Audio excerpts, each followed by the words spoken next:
Berlatar di kota New Orleans, Amerika, pada tanggal 29 Agustus 2005 di jam 5 pagi, seorang pria bernama Nolan membawa istrinya Abigail yang sedang hamil ke rumah sakit untuk menjalani persalinan yang terjadi lebih cepat 5 minggu dari seharusnya. Di saat yang sama sedang terjadi badai sangat besar di luar, dan menurut berita, angin tersebut adalah badai Katrina yang diduga berkategori 4 atau 5 dengan kecepatan badai kira-kira 250 km per jam. Setelah meninggalkan Abigail di ruang bersalin, Nolan pun duduk di lobi dan hanya bisa berdoa, berharap istri dan anak pertama mereka bisa selamat. Namun badai di luar semakin parah, sampai-sampai kaca lobi pun pecah dan semua orang diminta segera pindah ke lobi lantai 2. Sementara itu karena merasa khawatir dengan istrinya, Nolan sempat kekeh menunggu di sana, yang akhirnya Mbak Suster pun meyakinkannya agar mengamankan diri ke atas, karena dokter tetap bisa mengabarkan hasil persalinan Abigail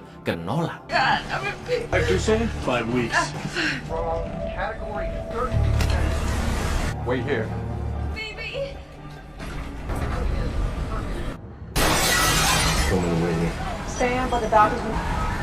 Nolan pun pindah ke lantai 2 dan masih terlihat gelisah menunggu kabar istrinya. Setelah 2 jam menunggu, dokter bernama Edmonds pun datang mengabarkan jika Nolan dikaruniai bayi perempuan. Namun anak pertamanya harus dimasukkan ke dalam ventilator sampai bisa bernafas sendiri. Dan naasnya, jantung Abigail terlalu lemah, juga dia kehabisan darah. Edmonds beserta timnya sudah berusaha sekuat tenaga untuk menyelamatkannya, namun Abigail menghembuskan nafas terakhirnya di jam 7 pagi. Mendengar itu, Nolan belum bisa menerima pernyataan Edmonds dan masih tidak percaya bahwa wanita yang sangat dia cintai, yang beberapa jam lalu masih berbicara dengan Nolan, sekarang telah meninggal dunia. You have a baby girl that we need to monitor for the next 2 days. Northwest, straight for the coast at 75 miles per hour. So how's Abigail though? She expired at 7 this morning. Just tell me she's okay. No, not sorry. I don't want sorry. I want... Setelah itu Edmonds membawa Nolan ke putrinya yang berada di ventilator suatu ruangan karena ruang NICU penuh semua lur sama pasien. Alih-alih bahagia melihatnya, Nolan malah semakin gelisah. Selain karena masih terpukul dengan kematian istrinya, menurut perkiraan Edmonds, putri Nolan juga harus berada di ventilator selama 2 hari dengan kondisi badai dahsyat terjadi di luar yang sesekali mempengaruhi aliran listrik rumah sakit. Dan inilah berjam-jam. When will this baby need the machine? Best guess is 48 hours. How's Abigail? Just a stupid question. Are you gonna be moving people out? Stay with your daughter, Miss Hayes, okay? I don't know you. Nolan pun teringat momen bahagia dirinya dan Abigail ketika sedang menceritakan di depan teman-temannya bagaimana mereka pertama kali bertemu. Setelah itu Nolan yang sedang menenangkan diri melihat seorang staf rumah sakit sedang membawa pasien yang ditutupi kain putih ke suatu koridor. Nolan yang penasaran pun memasuki koridor tersebut dan melihat banyak jasad yang diletakkan begitu saja. Lalu dia pun berusaha mencari Abigail. Sumpah scene ini miris banget sih lur. Tangis Nolan pun pecah ketika menemukan jenazah istrinya yang dibiarkan di lantai. Tak lama kemudian datanglah seorang dokter yang meminta maaf karena rumah sakit sedang keteteran mengurus pasien-pasien di tengah badai dan juga melarang Nolan berada di koridor tersebut. Setelah itu Nolan pun memaksa dokter agar jasad Abigail diperlakukan lebih baik dengan memasukkannya ke dalam kantong mayat dan ditaruh di kasur. Sebelum pergi, dokter pun mengingatkan meskipun Nolan telah kehilangan Abigail, namun dia harus tetap bersyukur atas kelahiran bayinya. But this area is off limits. Shouldn't be on the floor like this. I'm sorry for your loss. Well, at least you have a child. Nolan pun kembali ke ruangan bayinya sambil mendengarkan pesan suara dari Abigail beberapa hari sebelumnya yang merasakan nyeri di jantungnya dan ingin cek ke dokter. Beberapa saat kemudian sinyal HP pun mati akibat badai. Lalu Mbak Suster Sally datang memberikan sertifikat kelahiran putrinya, yang akhirnya Nolan pun menamakannya persis seperti mendiang istrinya, yaitu Abigail, untuk menghormati kepergiannya. Nah, supaya nggak ketuker lur, dari sini kita panggil istri Nolan yang telah meninggal Abby aja ya, sedangkan bayinya Abigail gitu ya. Oke, kancut. Karena anaknya harus berada di ventilator, Nolan pun khawatir jika listrik padam. Namun Sally mengatakan bahwa generator listrik akan menyala secara otomatis dan sebagian besar peralatan juga sudah memiliki cadangan baterai. Intinya rumah sakit akan baik-baik saja karena sebelumnya juga pernah dilewati oleh badai besar dan situasi tetap aman. Semoga tapi ya lur ya. Happens with the power. The generator's okay. It's gonna be okay. Places weathered storms before and most. Akan tetapi beberapa jam kemudian, Nolan pun terkejut melihat orang-orang yang bergerombol di koridor. Salah satu staf menjelaskan jika evakuasi dari pemerintah sedang dilakukan dan sudah ada 3 kendaraan yang menunggu untuk membawa orang-orang di rumah sakit. Nolan pun kembali ke kamar Abigail dan tiba-tiba listrik padam, namun langsung menyala kembali karena generator. Setelah itu dia bertanya ke Dr. Edmonds yang kebetulan lewat, dan dia menjelaskan jika rumah sakit sedang kelebihan kapasitas juga kekurangan tenaga medis. Maka dari itu pasien-pasien akan dievakuasi ke tempat lain. Edmonds pun mengatakan dia akan tetap berada di rumah sakit itu, dan jika nanti ada evakuasi penuh, maka Nolan dan Abigail akan disiapkan kendaraan pribadi untuk diantar ke tempat yang aman. Karena ventilator yang digunakan oleh Putri Nolan bukan bersifat portable atau bisa dipindah-pindah lur, yang artinya harus selalu terpasang ke saluran listrik.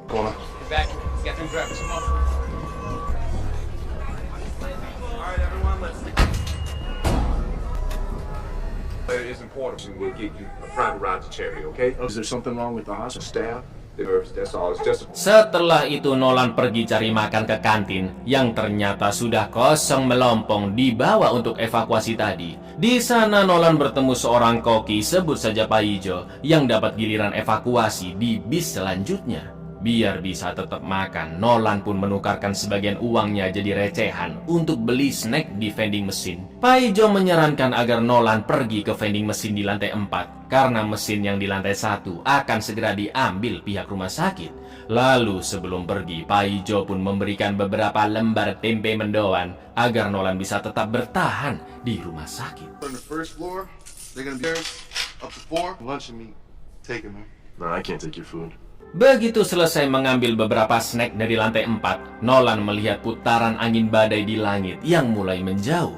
Namun setelah badai berakhir, tanggul air pun jebol dan banjir besar datang menerjang kota. Sekarang lantai 1 rumah sakit sudah dipenuhi oleh air yang menyebabkan generator mati, dan baterai darurat ventilator juga hanya bisa bertahan 3 menit saja. Apa nggak ngeri ya kan? Karena tidak menemukan siapapun di sana. Nggak pakai lama, Nolan pun buru-buru mencari generator portable dan memasangkannya ke ventilator. Namun sayang baterai ventilator masih belum kecas meskipun Nolan terus mengengkolnya. Setelah itu dia terus berteriak minta tolong, dan ternyata Suster Sally masih ada di sana. Sally yang saat itu juga membawa pasien tidak bisa menyarankan apa-apa untuk menyelamatkan Abigail karena tidak ada bis penolong yang datang sampai air benar-benar surut dan situasi aman. Kalaupun ada helikopter darurat, baterai ventilator tidak akan cukup sampai ke lantai paling atas karena pasti lebih dari 3 menit. Sedangkan Dr. Edmonds yang ikut mengevakuasi pasien-pasien ICU sekarang terjebak banjir saat bis OTW kembali ke rumah sakit. Satu-satunya cara adalah menunggu listrik sampai menyala kembali, dan Sally juga akan mencari bantuan di luar sana sekalian mengantarkan pasien yang dia gendong. Itu artinya Nolan harus tetap mengengkol generator portable tersebut agar ventilator tetap menyala untuk pernafasan Abigail. Battery. Somebody, please. Nolan, Jelly. Up a couple flights of stairs, we can go the power's out and we can't get that thing up the it stairs. out. Just put it on the bus and get it out. There's no buses. I'll go get help. Okay, go. Okay. Yeah. Mau nggak mau Nolan harus mengengkol generator setiap 1-2 menitan sekali lah agar ventilator tetap aktif, karena tiap selesai diengkol baterai balik lagi ke hampir 3 menit lur. Setelah itu dia pun mengecek isi lemari-lemari di ruangan dan menemukan popok serta sarung tangan karet. Nolan pun baru sadar jika dia harus mengganti popok Abigail dengan membaca kertas panduan yang untungnya ada di sana. Nolan pun berusaha mengganti popok putrinya untuk pertama kali. Daddy diaper directions. Don't need you. Go away. Get this one out of there. Pieces. Come on. I feel alright. Malam itu Nolan mengajak ngobrol putrinya Abigail dan menceritakan bagaimana dulu papa mamanya bertemu untuk pertama kali. Yang lucunya tanpa sengaja mereka berhasil menggagalkan aksi perampokan di suatu bank. Setelah kejadian itu Nolan pun mengajak Abby makan malam dan sebulan kemudian mereka berdua langsung memutuskan untuk hidup bersama. I'm Nolan, by the way. Abigail. Nice to meet you. Nice to meet you. We had our first date that night, and a month later we moved in together. Tak lama kemudian tiba-tiba infus Abigail habis. Nolan pun segera mencari infus baru dan harus cepat kembali untuk mengengkol generator agar ventilator Abigail terus aktif. Namun saat dia berjalan melewati gelapnya koridor, Nolan sempat melihat sesuatu. Alright, I'll be back. Jaket dong ternyata plak. Nolan akhirnya menemukan seonggok infus, tapi bukan yang dibutuhkan oleh Abigail. Waktu pun terus berjalan, suara peringatan alarm ventilator sangat terdengar karena situasi di sana yang begitu sunyi. Untungnya Nolan berhasil menemukan ruangan suplai rumah sakit dan terdapat banyak infus-infus yang jenisnya sesuai untuk Abigail. Akan tetapi karena waktu baterai darurat terus berjalan, Nolan kembali dulu ke ruang ventilator untuk mengengkol generator dan baru balik lagi ke ruang suplai, memecahkan kulkas penyimpanannya dan mengambil beberapa kantong infus. Apakah sudah selesai masalahnya? Sayangnya belum, lur, karena tidak memiliki pengalaman medis. Nolan pun bingung cara memasang infus yang benar, mana waktunya mepet banget, ya kan? Lalu yang terjadi,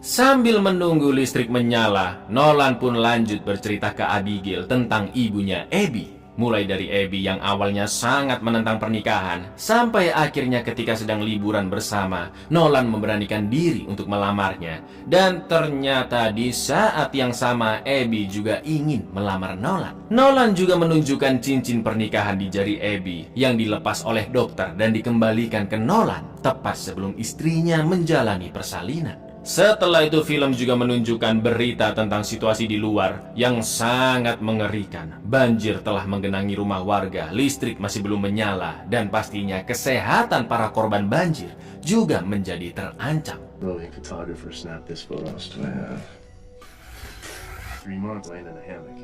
The snakes out there, fire infesting the city. Have you heard much? Esok paginya Nolan menahan gagang telepon agar bisa mendengar suaranya ketika aliran listrik sudah menyala. Setelah itu Nolan berencana untuk menggunakan radio komunikasi ambulans yang untungnya berada tidak jauh dari pintu keluar. Akan tetapi ingat ya kan, waktu sangat terbatas lur, karena Nolan harus kembali lagi mengengkol generatornya. Dia juga sudah menyeting jam tangannya sebagai alarm untuk mengetahui kapan harus OTW balik ke Abigail. Setelah berhasil masuk ambulans, Nolan berusaha menyalakan mesinnya, tapi mobil sudah mogok. Lalu dia mencoba meminta tolong lewat radio, tapi alarm di jamnya sudah keburu berdering. Sayangnya Nolan sudah balik ke Abigail, padahal tepat setelah itu terdengar suara dari tim SAR yang menyuruh orang-orang untuk mengabarkan situasi daruratnya lewat saluran 12.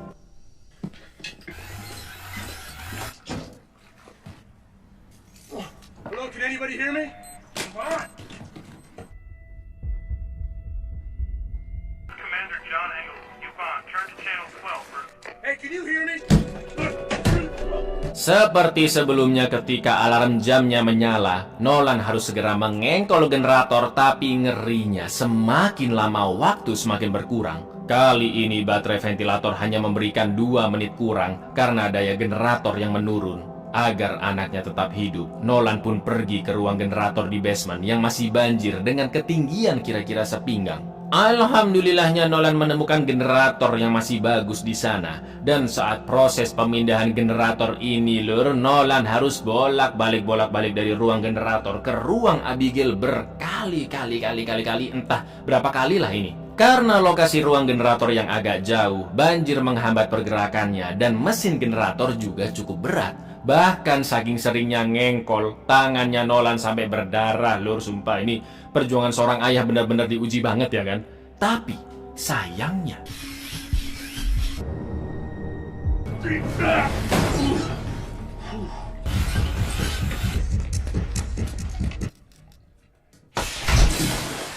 konslet dong generatornya.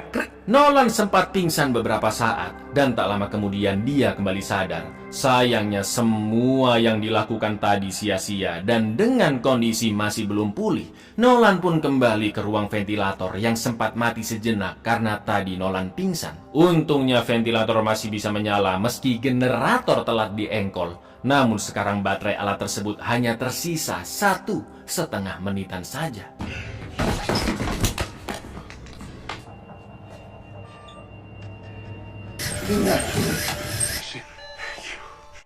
Berita menyiarkan bahwa tim penjaga daerah pesisir telah menyebarkan 17 helikopter untuk menyelamatkan orang-orang yang berada di atas gedung. Sedangkan di ruang ventilator, Nolan berusaha mencari sinyal di HP-nya namun masih belum ada. Tak lama kemudian Nolan melihat helikopter yang semakin mendekat dan dia berusaha berlari ke lantai atas secepat-cepatnya. Karena naik ke atas cukup memakan waktu dan Nolan juga memperban telapak tangannya dengan kain bekas agar tidak semakin berdarah. Untungnya di percobaan yang kesekian, Nolan menemukan Suar. Namun ketika dia sampai di atap dan helikopter mendekat ke arahnya, dengan brengkesnya sekelompok orang di gedung seberang malah menembak-nembaki helikopter agar mereka yang diselamatkan duluan. Dan akhirnya helikopter itu pun pergi dari sana karena kelakuan brutal orang-orang tersebut. Let me give this one more try. Bingo.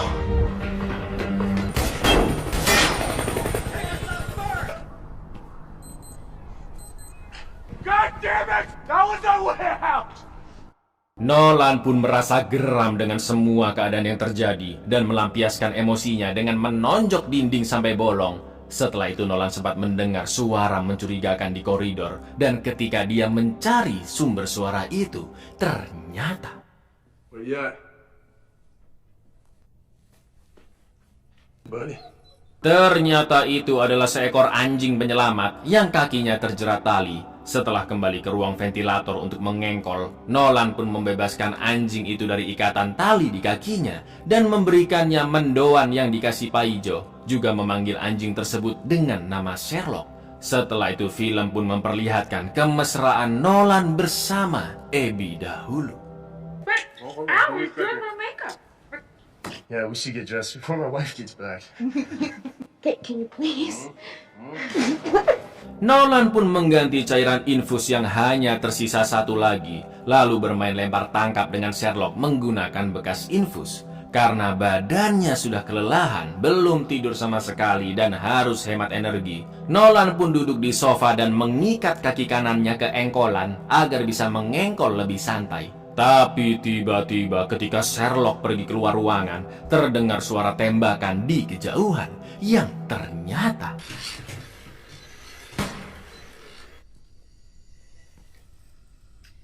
datanglah seorang bapak-bapak dengan baju tentara yang kita sebut saja Tukiman. Akan tetapi alih-alih menyelamatkannya, ternyata Tukiman hanya warga sipil biasa yang ingin menjarah. Karena sudah mulai putus asa, Nolan pun memohon kepada Tukiman sampai memberikan jam tangannya dan sejumlah uang agar menolong Nolan dengan mencari bantuan keluar sana dan memberitahu regu penolong jika Nolan dan bayinya terjebak di rumah sakit selama berjam-jam. Namun brengkesnya Tukiman menolak karena menurutnya tidak ada untungnya bagi dia, apalagi di luar orang-orang juga menjarah dan saling menembak. Serem ya kan situasi di New Orleans. Bayangin aja lur, kejadian kayak gini ada di kota kalian. Nah lo gimana coba? Nolan pun terus memaksa minta tolong sampai akhirnya Tukiman emosi dan menodongkan pistolnya ke Nolan. Tapi tiba-tiba Sherlock datang dan berusaha menyerang Tukiman. Lalu yang terjadi.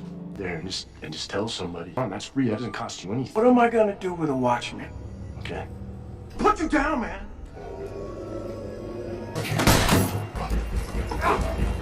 Setelah itu Nolan pun pergi ke koridor mencari Sherlock dan melihat infus yang terjatuh dari tas Tukiman. Tapi naasnya Nolan melihat jasad Sally terkapar di lantai. Itu artinya suara tembakan yang Nolan dengar tadi adalah Tukiman yang menembak Sally dan merebut tas berisi infus yang tadinya Sally akan berikan ke Nolan untuk Abigail.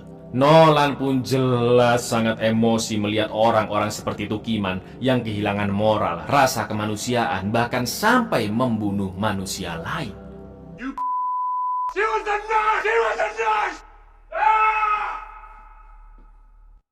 2 hari sudah Nolan masih belum tidur, dan saking capeknya Nolan memasang tongkat besi ke engkolan agar dia bisa tetap menggerakkan generator sambil duduk. Nolan yang semakin putus asa pun seakan-akan melihat bayangan Abby, dan Nolan sangat menginginkan istrinya itu kembali untuk menjalani semuanya bersama-sama. Lalu Abby pun mengatakan jika Nolan pasti bisa bertahan, karena Abby percaya Nolan adalah seorang ayah yang baik, dan Nolan juga harus ingat jika dia tidak sendirian, karena ada putri mereka Abigail yang menemani. Mendengar kata-kata Abby, Nolan pun sangat terenyuh dan akan tetap berjuang menyelamatkan Abigail apapun yang terjadi. Amazing, Father. I need you. This wasn't supposed to happen. You just have to hold on to it as you and me together. Not alone, Nolan. Karena semakin lelah dan tidak ada makanan, Nolan pun terpaksa mengambil banyak adrenalin lalu menyuntikkan salah satunya agar tetap sadar. Saat itu juga Nolan langsung merasa sehat walafiat kembali, dan dia yakin Abigail juga akan segera bisa bernafas sendiri. Karena menurut Dr. Edmonds butuh waktu 2 hari di ventilator, dan itu pasti sebentar lagi. Lalu ketika Nolan pergi untuk mengambil stok adrenalin, datanglah 2 pria yaitu Lobo dan Jesse yang sama-sama membawa senjata. Mereka pun berpencar. Lobo pergi mengambil obat-obatan untuk digunakan sebagai narkoboy, sedangkan Jesse yang mendengar suara ventilator berjalan ke arah ruang Abigail. Nolan yang tahu niat jahat mereka dan pastinya mereka tidak akan segan-segan membunuh orang, secara diam-diam mendekati Lobo, lalu menusuknya dengan banyak adrenalin, merampas senjatanya dan membunuhnya. Setelah itu nggak pakai lama, Nolan langsung pergi menuju ruang ventilator dan menembak Jesse tepat di endasnya. Mamam. So the cops are gone, and all of a sudden you want to shoot everyone. Well, yeah. A hydrocodone on top shelf. You hear that?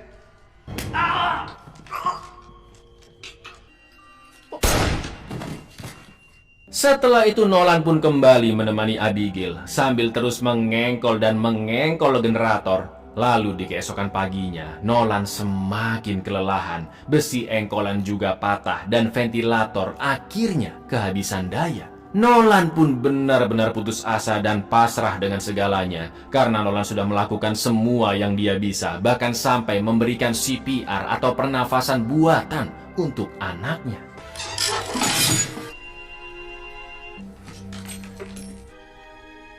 Setelah lebih dari 48 jam berlalu, Nolan mendengar suara gonggongan anjing dari luar yang diikuti oleh suara sirine. Akan tetapi Nolan jatuh pingsan. Namun tak lama kemudian Sherlock ternyata masih hidup. Dia datang menjilat-jilati Nolan dan terus menggonggong. Lalu datanglah 2 tenaga medis yang langsung menolong Nolan. Nolan pun segera dibawa menuju ambulans. Tapi tiba-tiba mereka mendengar suara tangisan bayi, dan itu artinya Abigail akhirnya bisa bernafas sendiri, Lur. Perjuangan Nolan sebagai ayah menjaga ventilator tetap hidup sudah terbayarkan karena putrinya masih bisa hidup, dan kebaikannya kepada Sherlock juga telah menyelamatkan Nolan karena Sherlocklah yang memanggil regu penyelamat dari luar ke lokasi Nolan. Ironisnya di tengah situasi bencana seperti itu, manusia yang seharusnya lebih beradab seperti Tukiman, Jesse, dan Lobo telah kehilangan sisi kemanusiaannya, bahkan sampai membunuh manusia lain demi